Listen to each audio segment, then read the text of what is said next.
ସକାଳୁ ବାସି ମୁହଁରେ ମାତ୍ର 3 ଥର ପଢ଼ି ଦିଅନ୍ତୁ ଏହି ଗୋଟିଏ ମନ୍ତ୍ର। ଗ୍ୟାରେଣ୍ଟି ଦେଉଛି ସନ୍ଧ୍ୟା ସୁଦ୍ଧା ସେ ଝିଅ ଆପେ ଆପେ ପଟିଯିବ। ନିଜେ ଆସି ଆପଣଙ୍କ ସହିତ କଥା ହେବ, ଆପଣଙ୍କୁ ଭଲ ପାଉଛି ବୋଲି କହିବ। ଆପଣଙ୍କ ପ୍ରେମରେ ଏମିତି ଦିବାନୀ ହେଇଯିବ କି ଆପଣଙ୍କୁ ଛାଡ଼ି ଗୋଟେ ମୁହୂର୍ତ୍ତ ବି ରହିପାରିବନି। କେବଳ ଆପଣଙ୍କୁ ସକାଳୁ ଉଠିବା ମାତ୍ରେ ବାସି ମୁହଁରେ ମାତ୍ର 3 ଥର ଏହି ମନ୍ତ୍ରକୁ ପଢ଼ିବାର ଅଛି। ତାପରେ ଦେଖିବେ ଚମତ୍କାର। ଗ୍ୟାରେଣ୍ଟି ଦେଉଛି ଯେଉଁ ଝିଅ ପଟୁନଥିଲା ସେ ଝିଅ ଆପେ ଆପେ ପଟିଯିବ। ଆଜ୍ଞା ହଁ, ଯଦି ଆପଣ କେଉଁ ଝିଅ ବା ବିବାହିତା ସ୍ତ୍ରୀକୁ ମନେ ମନେ ଭଲ ପାଉଛନ୍ତି କିନ୍ତୁ ଯେତେ ଚେଷ୍ଟା କଲେ ମଧ୍ୟ ତାକୁ ପଟେଇ ପାରୁନାହାନ୍ତି, ଆଉ ଆପଣ ଚାହୁଁଛନ୍ତି କି ସେ ଝିଅ ବା ବିବାହିତା ସ୍ତ୍ରୀ ନିଜେ ଆସି ଆପଣଙ୍କୁ ଭଲ ପାଉଛି ବୋଲି କହୁ, ତେବେ ଆଜିର ଏହି ବଶୀକରଣ ଭିଡ଼ିଓଟି ଆପଣଙ୍କର ଇଚ୍ଛାକୁ ପୂରଣ କରିବ। କାରଣ ଆଜିର ଏହି ଭିଡ଼ିଓଟିରେ ମୁଁ ଆପଣଙ୍କୁ ଶିଖେଇବି ଦୁନିଆର ସବୁଠାରୁ ମହାଶକ୍ତିଶାଳୀ ବଶୀକରଣ ମନ୍ତ୍ର। ଏହି ମନ୍ତ୍ରକୁ ଯଦି ଆପଣ ସକାଳୁ ବାସି ମୁହଁରେ ପଢ଼ିଦେବେ, ଗ୍ୟାରେଣ୍ଟି ଦେଉଛି ସେ ଝିଅ ବା ବିବାହିତା ସ୍ତ୍ରୀ ଆପଣଙ୍କ ବଶରେ ହେଇଯିବ। ଆପଣଙ୍କ ଆଡ଼କୁ ଆକର୍ଷିତ ହେବାକୁ ଲାଗିବ।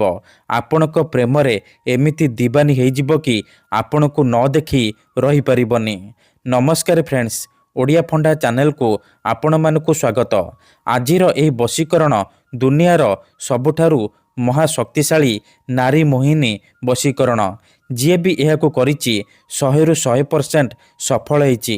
ବର୍ଷ ବର୍ଷ ଧରି ଭାଙ୍ଗି ଯାଇଥିବା ପୁରୁଣା ପ୍ରେମକୁ ଫେରାଇ ଆଣିପାରିଛି। ଶାଶୁ, ନଣନ୍ଦ, ଦିଅର, ଭାଉଜ କାହାକୁ ବି ନିଜ ବଶରେ କରି ତାଠାରୁ ନିଜର ମନ ମୁତାବକ କାମ ହାସଲ କରିପାରିଛି। ତେଣୁ ଆପଣ ବି ବିଶ୍ୱାସର ସହିତ ଏହି ବଶୀକରଣ କରିକି ଦେଖନ୍ତୁ। ତାପରେ ଦେଖିବେ ଚମତ୍କାର। କିପରି ସେହି ସମୟଠାରୁ ସେ ଝିଅ ବା ବିବାହିତା ସ୍ତ୍ରୀ ଆପଣଙ୍କ ପ୍ରେମରେ ଦିବାନୀ ହେଇଯିବ। ପାଗଳି ପରି ଆପଣଙ୍କୁ ଭଲ ପାଇବ। ଆପଣଙ୍କୁ ନ ଦେଖି ଗୋଟେ ମୁହୂର୍ତ୍ତ ବି ରହିପାରିବନି। ତେବେ ଏହି ବଶୀକରଣ ଆପଣ କିପରି କରିବେ, କେମିତି କରିବେ, ମୁଁ ଆପଣଙ୍କୁ ଶିଖେଇବି। ସମ୍ପୂର୍ଣ୍ଣ ପ୍ରୟୋଗ ବିଧି ଠିକ୍ ଭାବରେ ଶିଖେଇବି। ଜାଣିବା ପାଇଁ ମୋର ଆପଣମାନଙ୍କୁ ଅନୁରୋଧ କି ଆପଣ ଭିଡ଼ିଓଟିକୁ ମୂଳରୁ ଶେଷ ପର୍ଯ୍ୟନ୍ତ ଧ୍ୟାନ ସହିତ ଦେଖନ୍ତୁ। ତେବେ ଯାଇକି ଆପଣ ସମ୍ପୂର୍ଣ୍ଣ ପ୍ରୟୋଗ ବିଧି ଜାଣିପାରିବେ। ଅଧାରୁ ଛାଡ଼ିକି ପଳେଇଲେ କିମ୍ବା କାଟି କାଟି ଦେଖିଲେ ଆପଣ କିଛି ବି ବୁଝିପାରିବେନି। ପରେ କମେଣ୍ଟ କରିବେ, ଗୁରୁଜୀ ଆପଣଙ୍କର ମନ୍ତ୍ର କାମ କରୁନି। ଦେଖନ୍ତୁ, ବଶୀକରଣ ବିଧି ଜାଣିବା ପୂର୍ବରୁ ଗୋଟିଏ ଛୋଟିଆ କଥା ମନେ ରଖନ୍ତୁ। ଯେଉଁପରି ଆପଣ ଭଗବାନଙ୍କୁ ମାନୁଛନ୍ତି, ଭଗବାନଙ୍କ ଉପରେ ବିଶ୍ୱାସ ରଖିଛନ୍ତି, ନିଜର ସବୁ ଦୁଃଖ କଷ୍ଟ ଅସୁବିଧା ଭଗବାନଙ୍କୁ ଜଣାଉଛନ୍ତି, ଯଦି ସେ ଅସୁବିଧାର ସମାଧାନ ନ ହେଲା ତାର ମାନେ ନୁହେଁ କି ଭଗବାନ ନାହାନ୍ତି। ସେହିପରି ମନ୍ତ୍ର ତନ୍ତ୍ର ହୁଏ, ବଶୀକରଣ କାମ କରେ, କିନ୍ତୁ ଏହାକୁ ଆପଣଙ୍କୁ ସିଦ୍ଧ କରିବାକୁ ପଡ଼ିବ। ପ୍ରୟୋଗ ବିଧିକୁ ଠିକ୍ ଭାବରେ କରିବାକୁ ପଡ଼ିବ। ତେବେ ଯାଇ ମୁଁ ଆପଣଙ୍କୁ ଗ୍ୟାରେଣ୍ଟି ଦେଉଛି ଆପଣ ଯେତେ ସୁନ୍ଦରୀ ଝିଅ ବା ସୁନ୍ଦରୀ ବିବାହିତା ସ୍ତ୍ରୀକୁ ଅତି ସହଜରେ ପଟେଇ ପାରିବେ, ତାକୁ ନିଜ ପ୍ରେମରେ ଦିବାନୀ କରିପାରିବେ, ତାଠାରୁ ନିଜର ମନ ମୁତାବକ କାମ ହାସଲ କରିପାରିବେ। ତେବେ ବଶୀକରଣ କରିବା ପୂର୍ବରୁ ବଶୀକରଣ ବିଷୟରେ କିଛି ଜାଣି ରଖନ୍ତୁ। ବଶୀକରଣ କ'ଣ ପାଇଁ କରାଯାଏ? ଯେତେବେଳେ ଆପଣ କାହାକୁ ନିଜଠାରୁ ଅଧିକ ଭଲ ପାଉଛନ୍ତି, ତା ବିନା ବଞ୍ଚିପାରିବେନି ଭାବୁଛନ୍ତି, ତା ପଛରେ ଗୋଡ଼େଇ ଗୋଡ଼େଇ ଥକିଗଲେଣି, ହେଲେ ସେ ଝିଅ ବା ସ୍ତ୍ରୀ ଆପଣଙ୍କୁ ଭାව ଦେଉନି, ଆପଣଙ୍କୁ ଅଣଦେଖା କରୁଛି, ସେତେବେଳେ ଆପଣ ବଶୀକରଣ କରିପାରିବେ। ବଶୀକରଣର ସାହାଯ୍ୟ ନେଇପାରିବେ।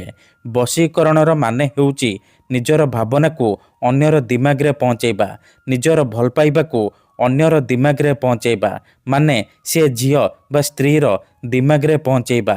ତେଣୁ ମୋର ଆପଣମାନଙ୍କୁ ଅନୁରୋଧ କି ମନରେ କୌଣସି ଖରାପ ଉଦ୍ଦେଶ୍ୟ କିମ୍ବା କୌଣସି ଖରାପ କାମ ପାଇଁ ଆପଣ ଏହି ମନ୍ତ୍ରକୁ ପାଠ କରିବେନି।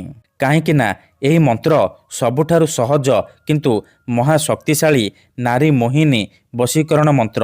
ଏହି ମନ୍ତ୍ରକୁ ଯଦି ଆପଣ ସକାଳୁ ଉଠିବା ମାତ୍ରେ ବାସି ମୁହଁରେ ପଡ଼ିଦେବେ, ଗ୍ୟାରେଣ୍ଟି ଦେଉଛି ସେପଟେ ସେ ଝିଅ ବା ସ୍ତ୍ରୀ ଆପଣଙ୍କ ଆଡ଼କୁ ଆକର୍ଷିତ ହେବାକୁ ଲାଗିବ, ବିଚଳିତ ହୋଇ ଉଠିବ। ଯେପର୍ଯ୍ୟନ୍ତ ଆପଣଙ୍କୁ ଦେଖିନି, ଆପଣଙ୍କ ସହିତ ସମ୍ପର୍କ ରଖିନି, ସେ ଖାଲି ଛଟପଟ ହେବ। ତେଣୁ ଯଦି ଆପଣ ଏହି ବଶୀକରଣ କରିବାକୁ ଚାହୁଁଛନ୍ତି, ସେ ଝିଅ ବା ବିବାହିତା ସ୍ତ୍ରୀକୁ ପଟେଇବାକୁ ଚାହୁଁଛନ୍ତି, ତାକୁ ନିଜ ପ୍ରେମରେ ଦିବାନୀ କରି ତାଠାରୁ ନିଜର ମନ ମୁତାବକ କାମ ହାସଲ କରିବାକୁ ଚାହୁଁଛନ୍ତି, ତେଣୁ ମୋର ଆପଣମାନଙ୍କୁ ଅନୁରୋଧ କି ଆପଣ ଭିଡ଼ିଓଟିକୁ ମୂଳରୁ ଶେଷ ପର୍ଯ୍ୟନ୍ତ ଧ୍ୟାନ ସହିତ ଦେଖନ୍ତୁ। ବିଧିଟି ଜାଣିବା ପୂର୍ବରୁ ଯଦି ଆପଣ ଆମ ଚ୍ୟାନେଲକୁ ପ୍ରଥମ ଥର ଆସିଛନ୍ତି, ତେବେ ଦୟାକରି ଚ୍ୟାନେଲକୁ ସବସ୍କ୍ରାଇବ୍ କରି ପାଖରେ ଥିବା ବେଲ୍ ଆଇକନ୍କୁ ମଧ୍ୟ ଦବାଇ ଦିଅନ୍ତୁ, ଯାହାଦ୍ୱାରା ଆମେ ଯେଉଁ ବି ଭିଡ଼ିଓ ଅପଲୋଡ଼ କରିବୁ ସର୍ବପ୍ରଥମେ ଆପଣ ଦେଖିପାରିବେ। ମନେ ରଖନ୍ତୁ, ଏହି ବଶୀକରଣ ବିଧିକୁ ଆପଣ କେଉଁ ବି ବାରରେ କରିପାରିବେ, କିନ୍ତୁ ଯେବେ ବି କରିବେ ସକାଳୁ ବାସି ମୁହଁରେ କରିବେ। ବିନା ହାତ ଗୋଡ଼ ଧୋଇକି ସକାଳୁ ବାସି ମୁହଁରେ କରିବେ। ପ୍ରଥମେ ଆପଣ କ'ଣ କରିବେ, ଯେତେବେଳେ ରାତିରେ ଶୋଇବା ପାଇଁ ଯିବେ, ଗୋଟିଏ ଗ୍ଲାସରେ ଚିନି ପାଣି ଆଣିବେ। ତାପରେ ସେ ପାଣି ଗ୍ଲାସକୁ ନିଜର ସାମ୍ନାରେ ରଖିବେ, ଆଉ 7 ଥର ସେ ଝିଅ ବା ସ୍ତ୍ରୀର ନାମ କହିବେ, ଯାହାକୁ ଆପଣ ନିଜ ବଶରେ କରିବାକୁ ଚାହୁଁଛନ୍ତି। ପ୍ରଥମେ ଆପଣ ତାକୁ ମନେ ମନେ ଭାବିବେ, ତାର ମୁହଁକୁ ନିଜ ମନରେ ଭାବିବେ। ତାପରେ 7 ଥର ସେ ଝିଅ ବା ସ୍ତ୍ରୀର ନାମ କହିକି ପାଣି ଗ୍ଲାସରେ 3 ଥର ଫୁଙ୍କିଦେବେ। ତାପରେ ସେ ପାଣି ଗ୍ଲାସକୁ ନିଜର ଖଟ ତଳେ ରଖିକି ଶୋଇପଡ଼ିବେ। ଯଦି ଆପଣ ଖଟରେ ଶୋଉନାହାନ୍ତି, ତଳେ ଶୋଉଛନ୍ତି, ତେବେ ଆପଣ ସେ ପାଣି ଗ୍ଲାସକୁ ନିଜର ମୁଣ୍ଡ ପାଖରେ ରଖିକି ଆପଣ ଶୋଇପଡ଼ିବେ।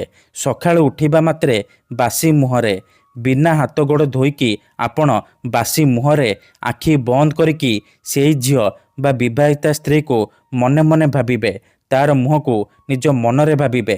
ତାପରେ ଏହି ମନ୍ତ୍ରକୁ ମାତ୍ର 3 ଥର ପଢ଼ିବେ। ତାପରେ 3 ଢୋକ ପାଣି ଆପଣ ପିଇଦେବେ। ଦେଖନ୍ତୁ, ମନେକର ଆପଣ ଯେଉଁ ଝିଅ ବା ସ୍ତ୍ରୀକୁ ବଶରେ କରିବାକୁ ଚାହୁଁଛନ୍ତି, ତାର ନାମ ହେଉଛି ସବିତା, ତେବେ ଆପଣ ମନ୍ତ୍ରକୁ ଏହିପରି ପଢ଼ିବେ, ସବିତା ତୀବ୍ର ବଶୀଭୂତଂ, ସବିତା ତୀବ୍ର ବଶୀଭୂତଂ। ଥରେ ଆପଣ କହିବେ ସବିତା ତୀବ୍ର ବଶୀଭୂତଂ, ଗୋଟିଏ ଢୋକ ପାଣି ପିଇଦେବେ। ଆଉ ଥରେ କହିବେ ସବିତା ତୀବ୍ର ବଶୀଭୂତଂ, ଆଉ ଗୋଟିଏ ଢୋକ ପାଣି ପିଇଦେବେ।